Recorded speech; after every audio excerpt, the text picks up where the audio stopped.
মমতা বন্দ্যোপাধ্যায় তো নিজেই বলেছেন যে সে মনিটর করছিল। আচ্ছা, মমতা বন্দ্যোপাধ্যায় মনিটরিং এ কলকাতা পুলিশের একজন আধিকারিক, সে এভিডেন্স ট্যাম্পার করলো। আমি তো জিনিসটা এইভাবেই দেখছি, মমতা বন্দ্যোপাধ্যায় মনিটর করছে আর কলকাতা পুলিশের একজন আধিকারিক সে এভিডেন্স ট্যাম্পার করছে। মানে মমতা বন্দ্যোপাধ্যায় মনিটরিং এ এভিডেন্স ট্যাম্পার হয়েছে, আমি অ্যাজ সিম্পল অ্যাজ দ্যাট। উনি তো মনিটরিং করেছেন, উনি তো অস্বীকার করছেন না, উনি তো বলেছেন উনি নিজে মনিটরিং করেছেন। তো মমতা বন্দ্যোপাধ্যায় মনিটরিং এ কলকাতা পুলিশ এভিডেন্স ট্যাম্পার করেছে। আমি তো মনে করি ওকেও তদন্তের আওতাধীন আনা উচিত। আদালতের রায়ে একেবারেই খুশি নয় মুখ্যমন্ত্রী, ফাঁসি চান। ফাঁসি তো প্রথম দিন থেকে চাইছিলেন, পারলে এখন এমন অবস্থা এসে দাঁড়িয়েছে আজকেই ফাঁসি দিলে ভালো হয়। রাজ্য সরকার হাইকোর্টে আবার মামলা করেছে ফাঁসির আবেদন জানিয়ে। আমি বলছি সে মামলা আবেদনও হয়েছে, এক্ষুনি ফাঁসি চাই। তাড়াহুড়ো করছেন কেন মুখ্যমন্ত্রী? এই সঞ্জয় রায় তো দোষী সাব্যস্ত হয়েছেনি, একমাত্র দোষী কিনা এটা একটা প্রশ্ন। তাড়াহুড়ো করছেন কেন? দেখুন, আমি বলবো মমতা বন্দ্যোপাধ্যায় দ্বিচারিতা করছেন। কেন এই কথা বলছি? আমি কতগুলো নথির কথা বলবো।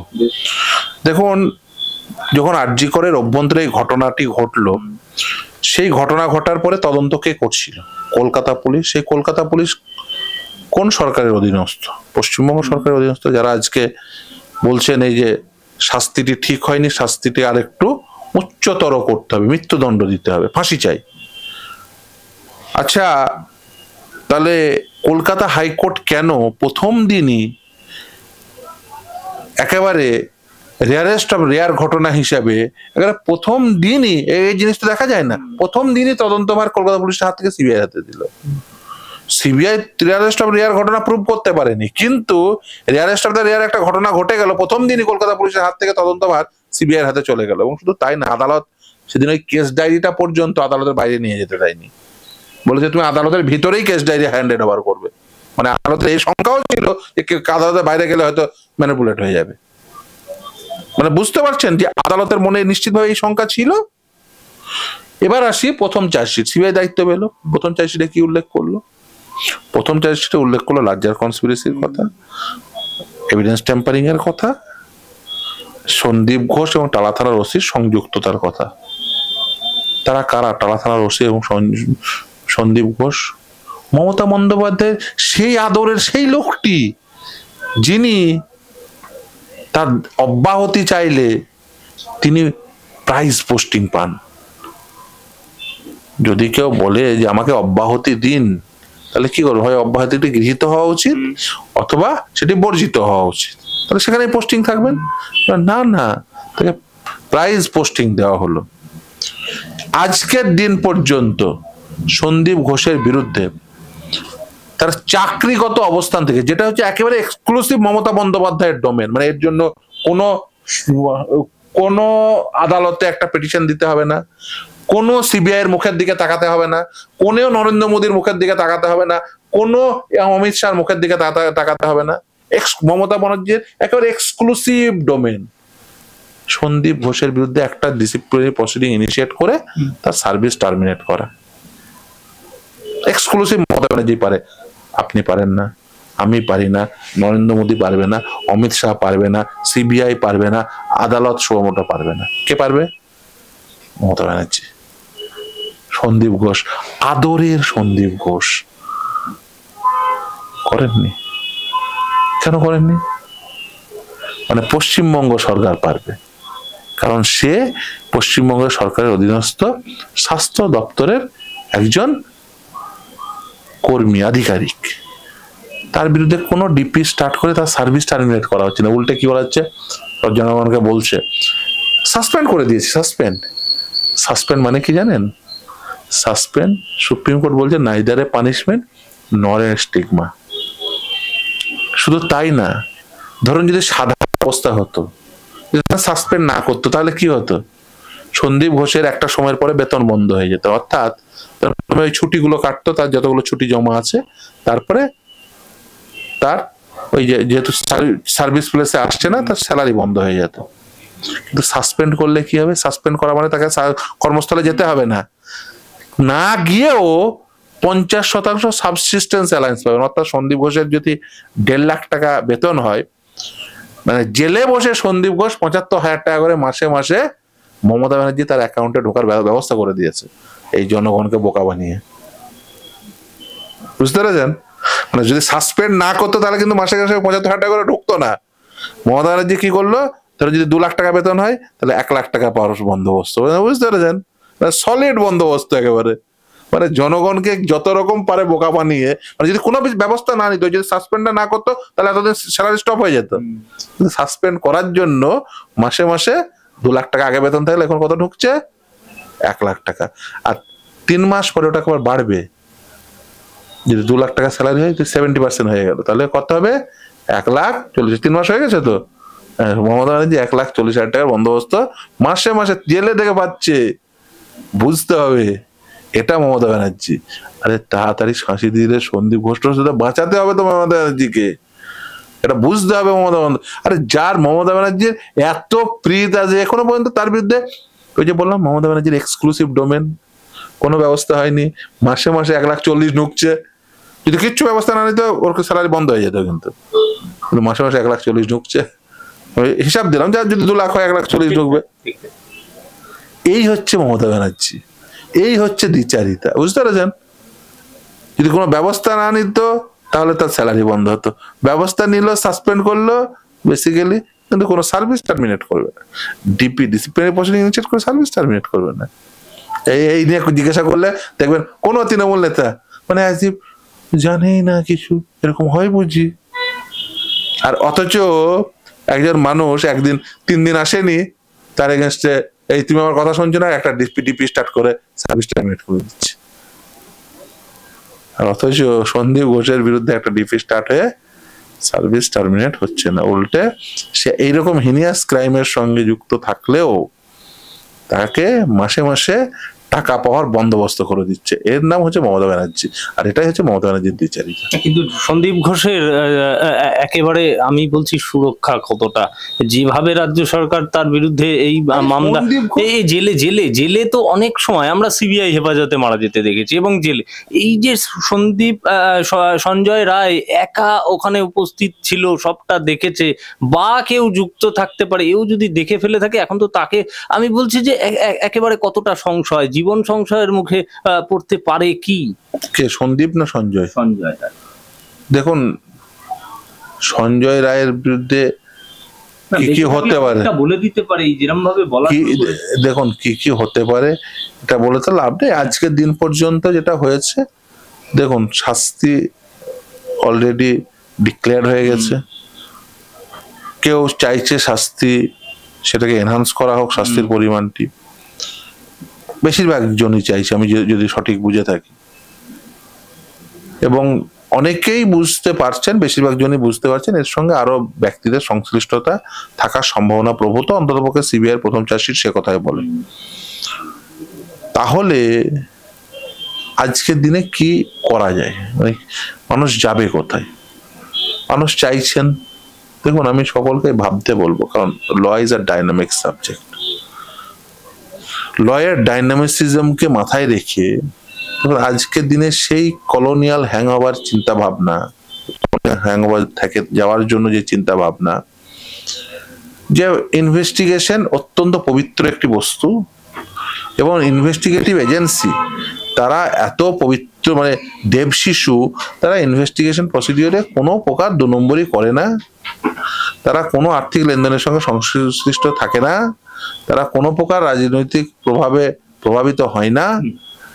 এই ইউটোপিয়ান যে ভাবনা চিন্তা, এখান থেকে বেরিয়ে আসতে হবে। বেরিয়ে আসতে হবে আইনসভার সদস্যদের, বেরিয়ে আসতে হবে বিচার ব্যবস্থাকেও। তার কারণ হচ্ছে যে দেখুন, এক হচ্ছে এই আমাদের দেশে আইন তৈরির ক্ষমতা একমাত্র আইনসভারই রয়েছে।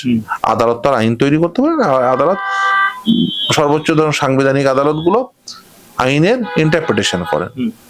আর বলতে পারেন যে সুপ্রিম কোর্ট কিছু কিছু ক্ষেত্রে, যে ক্ষেত্রে আইনটি নেই সেই ক্ষেত্রে যা প্রোনাউন্সমেন্ট দেয় সেটা ল অফ দ্য ল্যান্ড হয়ে যায়, যে সেক্টরে আইনটি নেই। যেমন ধরুন এই যে রেয়ারেস্ট অফ রেয়ার, এর কোন স্ট্যাটুটরি প্রভিশন পাবেন না। এই যে লোকে আজকে বিরলতম ঘটনা নিয়ে মোটামুটি গোটা ভারতবর্ষ আজ উত্তাল হচ্ছে, এই নিয়ে কোনো আপনি স্ট্যাটুটরি প্রভিশন পাবেন না। মানে এই কোনো ক্রিমিনাল স্ট্যাটুট বুকে আপনি পাবেন না যে রেয়ারেস্ট অফ দ্য রেয়ার ঘটনার এই ঘটনা হলে রেয়ারেস্ট অফ রেয়ার হবে, পাবেন না।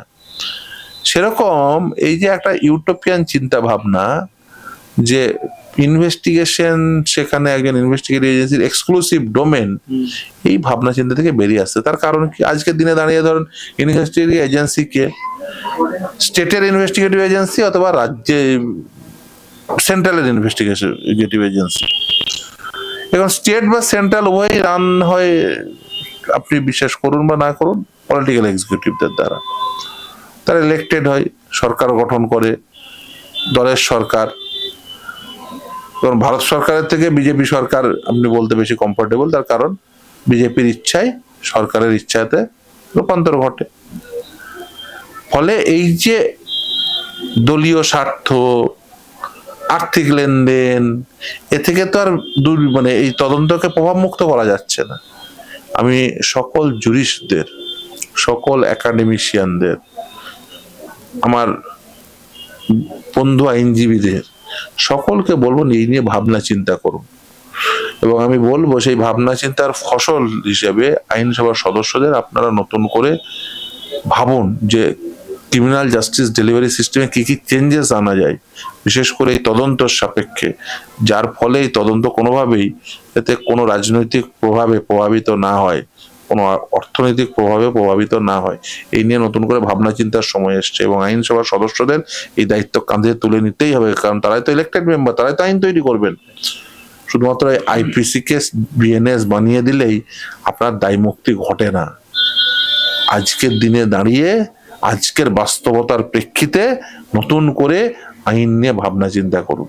শুধুমাত্র ওই আইপিসি কে বিএনএস বানিয়ে দিলাম, ভারতীয় নাম জুড়ে দিলাম, তাতেই সমস্ত ভারতবাসীর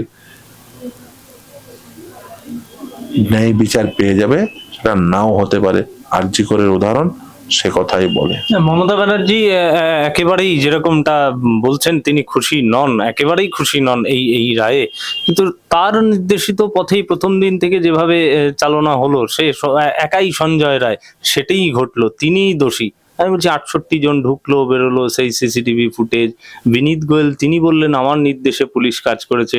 মুখ্যমন্ত্রী সেদিন রাত জেগেছিল এবং রাত জেগে তিনি বিনীত গোয়েলকে কি নির্দেশ দিলেন, একবারও তদন্তের আওতায় আসবেন না তারা। দেখুন, আমি মনে করি, মানে দেখুন, মমতা বন্দ্যোপাধ্যায় তো নিজেই বলেছে যে সে মনিটর করছিল। আচ্ছা, মমতা বন্দ্যোপাধ্যায় মনিটরিং এ কলকাতা পুলিশের একজন আধিকারিক, সে এভিডেন্স ট্যাম্পার করলো। আমি তো জিনিসটা এইভাবেই দেখছি, মমতা বন্দ্যোপাধ্যায় মনিটর করছে আর কলকাতা পুলিশের একজন আধিকারিক সে এভিডেন্স ট্যাম্পার করছে। মানে মমতা বন্দ্যোপাধ্যায় মনিটরিং এ এভিডেন্স ট্যাম্পার হয়েছে, আমি অ্যাজ সিম্পল অ্যাজ দ্যাট। উনি তো মনিটরিং করেছেন, উনি তো অস্বীকার করছেন না, উনি তো বলেছেন উনি নিজে মনিটরিং করেছেন। তো মমতা বন্দ্যোপাধ্যায় মনিটরিং এ কলকাতা পুলিশ এভিডেন্স ট্যাম্পার করেছে, আমি তো মনে করি ওকেও তদন্তের আওতাধীন আনা উচিত। একেবারেই তাই। তাহলে দাঁড়াচ্ছে এই যে নির্দেশিত পথেই যেভাবে তদন্ত কতটা ঠিকঠাক হলো, সিবিআই যেভাবে তদন্ত করলো, যেভাবে গতি প্রকৃতি ছিল, প্রাক্তন সুপ্রিম কোর্টের প্রধান বিচারপতি তিনি কিন্তু বলেছিলেন মুখ বন্ধ খামে যেটা সিবিআই জমা দিয়েছে তা অত্যন্ত গুরুত্বপূর্ণ এবং সে দেখে শিউরে ওঠার মতো। আমরা কি বাস্তবে তার ফল পেলাম? দেখুন, চিফ জাস্টিস কি দেখেছেন সে তো আর আমি দেখিনি, ফলে তিনি কি দেখে উল্লসিত হয়েছেন বা তিনি কি দেখে মনে করেছেন একদম দারুণ কিছু পেয়ে গেছেন, ইউরেকা ইউরেকা আওয়াজ উঠেছে, আমি জানি না। ফলে আমার মনে হয়েছে যে দেখুন, একদিকে রাজ্য তারা বলছে যে শাস্তি বাড়াতে হবে, শাস্তির পরিমাণ বাড়াতে হবে, আবার সেই রাজ্যের অধীনস্থ পুলিশ এভিডেন্স ট্যাম্পার করছে। সিবিআই বলছে কলকাতা পুলিশ এভিডেন্স ট্যাম্পার করেছে, কলকাতা পুলিশের একজন আধিকারিক, অথচ তার সাপেক্ষে একটা চার্জশিট নেই। আপনি এরপরে কি কনক্লুশন টার্মে তদন্ত ঠিক হলো? তাহলে ধরতে হয় যে ওই কলকাতা পুলিশের ওই আধিকারিকের অ্যারেস্টটা ভুল আজকের দিন পর্যন্ত দাঁড়িয়ে, কারণ এখনো পর্যন্ত কোনো তথ্য প্রমাণ রাখতে পারেননি, তাহলে ওই অ্যারেস্টটি ভুল ছিল। সিবিআই তাহলে ওই অ্যারেস্টটি ভুল করেছিল, সন্দীপ ঘোষ আর টালা থানার ওসিকে অ্যারেস্ট করে ভুল করেছিল, এটা সিবিআই স্বীকার করবে তো? দেখুন, আসলে আমার যেটা মনে হয়েছে যে আসলে আপনি যদি জনগণ, বিশেষ করে জনগণ আজকের দিনের প্রেক্ষিতে দাঁড়িয়ে, দেখুন আমি যে কথা বলছিলাম যে আইনে নেসেসারি পরিবর্তন করে যাতে তদন্তকারী সংস্থা প্রভাব মুক্ত ঘটে, কিন্তু সেটা তো আর আজকেই হচ্ছে না। আজকের প্রেক্ষিতে দাঁড়িয়ে এই দায় জনগণের আমি বলবো। তার কারণ হচ্ছে জনগণ একদিকে ইলেক্ট করবেন মমতা ব্যানার্জিকে, আপনি জানেন না এ ভদ্রমহিলা কত রকম দুর্নীতিগ্রস্ত, কত দুর্নীতি করে রেখেছেন গোটা রাজ্য জুড়ে, কত বড় দুষ্কৃতি। নিজে বলেন গুন্ডা কন্ট্রোল করি, থানা থেকে গুন্ডা ছাড়িয়ে নেয়। এই বলেন তুই বাস স্ট্যান্ড নিয়ে কি করবি, তুই তো বোম বাঁধিস, তাকে আবার এমএলএ বানান। ফলে সে যে তার যে মস্তিষ্কে দুষ্কর্ম রয়েছে সেটা তো বোঝাই যায়। এই যে ধরুন এই যে শিক্ষক নিয়োগ দুর্নীতি, তো তিনি শুরু করেছিলেন। তার যে মস্তিষ্ক দুর্নীতিগ্রস্ত এবং দুষ্কর্মে মানে ভরে আছে সেটা বোঝাই যায়। ফলে এখান থেকে পরিষ্কার যে আসলে এরা এই যারা বর্তমানে ক্ষমতাসীন গোষ্ঠী রয়েছেন এই দুষ্কর্মের সঙ্গে সংশ্লিষ্ট থাকেন বলে এই বিভিন্ন একটা স্বাভাবিক সংসর্বতা তৈরি হয়। আর সেই জন্যই দেখবেন এই দুষ্কৃতীদের দুর্নীতিগ্রস্তদের বাঁচাতে তারা উদ্যত হন বিভিন্নভাবে। বেশ, আমি একদম শেষ করব। সোশ্যাল মিডিয়ায় তৃণমূলের মুখপাত্র এবং সকলেই, এরা তৃণমূল সমর্থক হোক সকলেই একটা জিনিস খুব ঘুরপাক খাচ্ছে, একটা মীনাক্ষীর ছবি এবং তার পাশেই সঞ্জয় রায়ের ছবি। এবার এর মধ্যে লেখা, ক্যাপশনে লেখা কতটা বাস্তব সেটা আপনি বলবেন। লেখাটা খুব গুরুত্বপূর্ণ, বলছে যে ব্রিগেডে যেত সঞ্জয় রায়, এই সঞ্জয় রায় মীনাক্ষীকে দিদি বলে ডাকতো। লিখে দেওয়া, শুধু ছড়িয়ে দেওয়া না, এর কোনো বাস্তবতা। আবার তার নিচে লেখা বামেদের জামাই। আমি বলছি এই যে ভাইরাল হওয়া ছবিটা, এটা কি সত্যি রাজনৈতিক? কতটা রাজনৈতিক? দেখুন কতটা নিম্নরুচির হলে এই কথা লিখতে পারে কেউ। এটাই তৃণমূল কংগ্রেসের দৈন্যতা, এটাই যে মমতা ব্যানার্জির দলের দৈন্যতা। আসলে এই কি যেন বলেছিল যে একটাই পোস্ট, বাকি সব ল্যাম্প পোস্ট। তো সেই পোস্টটি বলেছে যে সে ফাঁসি চাই, সেই জন্য সে একটা অ্যাপ্লিকেশন সে আপিল করবে। তো সেই আবার উল্টে এভিডেন্স ট্যাম্পারিংটাকে মনিটর করেছে। নেত্রী যদি এমন হয় তার ফলোয়াররা কেমন হবে? না, বামেদের সঙ্গে সঞ্জয় রায়ের কি যোগাযোগ ছিল? না, সেটা তো বলছি যে নেত্রী যদি এমন হয় যে এভিডেন্স ট্যাম্পার করিয়ে মনিটর করে এভিডেন্স ট্যাম্পার করিয়ে বলছে ফাঁসি চাই, দেখবেন কিছু চোর হয়, দেখবেন যারা এই ধরেন চুরি করার পরে বা পকেট মার হয়, দেখবেন ধরা পড়ার পরে কি হয়, যেই ধরা পড়ে গেল ধরো ধরো ধরো পকেট মার ধরো, পকেট মার ধরো, অ্যাকচুয়াল পকেট মার তো সেই আর কি। এটা এক্স্যাক্টলি তাই। এখন যে এভিডেন্স ট্যাম্পার করালো মনিটর করে, সেই বলছে দোষীর যে শাস্তি ঘোষণা করেছে আদালত সেটা সঠিক নয়, বাড়াতে হবে। এ তো সেই পকেট মার, এ তো সেই চোর। জনগণ যখন ধাওয়া করছে তখন বলবে চোর চোর ধরো, চোর ধরো। গলিতে ঢুকে গিয়ে বলছে চোর ধরো, আরেকজনের দিকে তাই। এই হচ্ছে সেই পকেট মার, সেই চোর। ফলে এক্সাক্ট যেমন নেত্রী তার সেরকম ফলোয়ার। বাবা আপনি কি ভাবেন আমড়া গাছে কি আম হবে? আমড়া গাছে আম হবে না, ও আমড়া গাছে আমড়াই ফলবে। তো তৃণমূলের ফলোয়ার তো সেরকমই হবে, যেমন তৃণমূল সেরকম তার ফলোয়ার। ও আমড়া গাছে আম হবে না, আমড়া গাছে আমড়াই হবে।